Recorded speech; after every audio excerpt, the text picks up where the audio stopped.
नमस्कार मित्रांनो, आज आपण आपल्या डेअरी फार्ममध्ये ही कारवड आपण 38 डेज झाली आहे इंजेक्शन करून आज आपण चेक करत आहोत।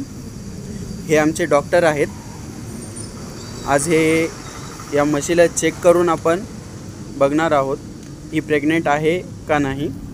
तसंच दुसऱ्या ह्याच्यात आपण हे बायो इजी यानुसार पण आपण चेक करणार आहोत। हे आपण उघडत आहोत।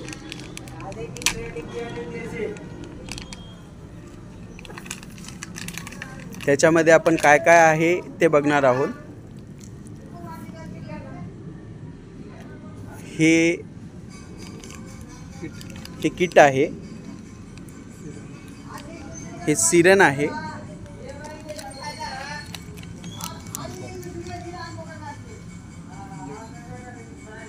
हे लिक्विड सोल्यूशन आहे, जेणेकरून आपण आपल्या त्या प्रेग्नन्सीमध्ये आपल्याला प्रेग्नन्सी आहे का नाही बफरिंग म्हणतात ह्याला। या बफरने आपल्याला कळते की म्हैस आपली प्रेग्नेंट आहे किंवा नाही ते।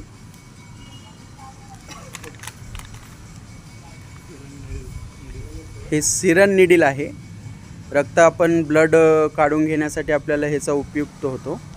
आता हे आपण पाहणार आहोत की आपली ही वगार प्रेग्नेंट आहे किंवा नाही ते या आपण किटनुसार आपण बघूयात। हां,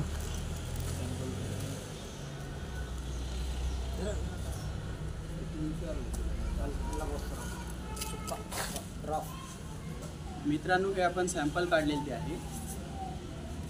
वाघारीचं ब्लड आहे, हे किट आहे, हे सकर आहे। याच्यानुसार आपण ड्रॉप वाइज 2 ड्रॉप ब्लड टाकणार आहोत।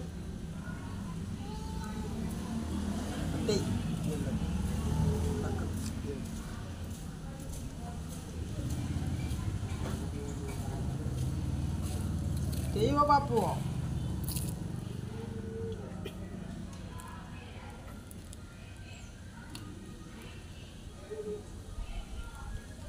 अच्छा, आपण ब्लड घेतलेले ते आहे।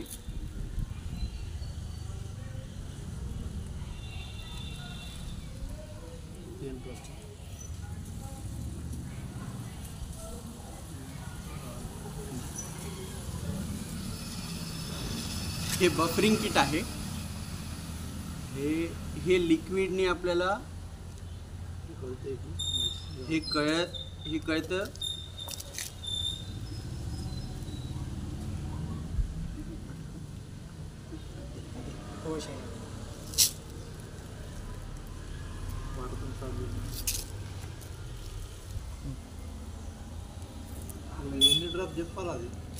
हे बफरिंग घेतलेले ते आहे आपण। याच्यानुसार आपण 2 ड्रॉप टाकून पाहूया।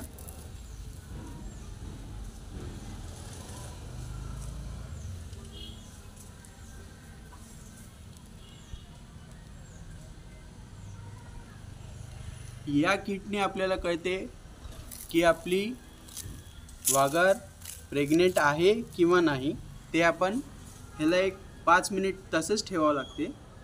5 मिनिटानंतर आपल्याला ह्याचा रिझल्ट कळतो की ती प्रेग्नेंट आहे किंवा नाही। आपण पाहिलेली ती कारवड ही प्रेग्नेंट आहे। या किटवरून आपल्याला हे कळते की आपली कारवड प्रेग्नेंट आहे। आपण पाहिल्यानुसार आपली कारवड प्रेग्नेंट आहे किंवा नाही ते आपल्याला या ह्याच्यावरून कळते। हे जे 2 लाईन आलेले ते आहेत, या 2 लाईनीमध्ये आपल्याला असं कळून येते की हे वाघार प्रेग्नेंट आहे। ते असे कसे म्हणजे बी आणि टी। बी हे सिम्बॉल आहे स्थिरेचं आणि सी हे प्रेग्नंट आहे कन्सिव्हचं। त्याच्यामुळे आपल्याला हे कळून येते की हे वाघार प्रेग्नेंट आहे।